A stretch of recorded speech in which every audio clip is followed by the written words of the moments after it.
Tuesday evening night தக்காளி குருமா இட்லி செஞ்சிடலான்னு சொல்லிட்டு முந்திரி கசகசா ஊற வச்சிட்டேன். இதுக்கு தக்காளி, வெங்காயம், பச்சை மிளகாய் இதெல்லாமே ரெடி பண்ணி எடுத்து வச்சுட்டேன். இப்போ ஒரு மிக்ஸி ஜாருக்கு தேங்காய், பட்டை, சோம்பு, கசகசா, முந்திரி எல்லாத்தையும் ஒரு பேஸ்ட்டாக எடுத்து வச்சுக்கலாம்.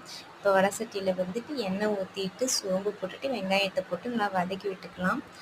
வதக்கி விட்டதுக்கப்புறமா நம்ம பச்சை மிளகாவும் இஞ்சி பூண்டு பேஸ்ட்டும் ஆட் பண்ணிக்கலாம். ஆட் பண்ணிவிட்டு இதை நல்லா வதங்கணும். ஆக்சுவலாக இதுக்கு முன்னாடி நான் பண்ணினப்போ சோம்பு கொட்டும்போது மூடி சேர்ந்து வந்துருச்சு. அதனால் அதை எடுக்கலை. அதனால் வேறு எதுக்கு மாற்றிட்டேன்.